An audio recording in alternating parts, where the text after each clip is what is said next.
এবারে পীরজাদা আব্বাস সিদ্দিকী তিনিও স্টিম ফাইলের ব্যাপারে কথা বললেন, শুনুন ভিডিওটা। যেমন সোশ্যাল মিডিয়ায় দেখেছেন হয়তো অনেকে, একটা আইল্যান্ড আছে, সেখানে 13-14 বছরের মেয়েদের ঘরে সব বন্দি করে নিয়ে যাওয়া হচ্ছে। নিয়ে গিয়ে সেখানে তাদেরকে নেশা করিয়ে দেশের ভিআইপি যারা, টপ টপ দেশের ভিআইপি যারা, তারা ওই 13-14 বছরের মেয়েদের সঙ্গে নোংরা কাজ করছে। সব বাপ সমতুল্য লোক আছেন, কি বলবো। কিন্তু হাকিকাতটা বলুন, এই সকল পশুগুলোকে মেরে দেওয়া দরকার আছে না? না, আমি ভাই মারার পক্ষে। কথা বুঝে আসছে না?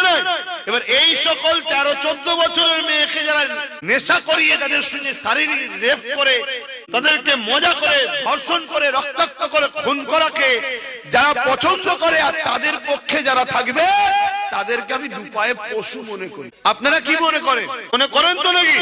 তাহলে সেই সকল পশুদের এখন কোরআনের কিছু কিছু আয়াতে অসুবিধে হচ্ছে। কেন?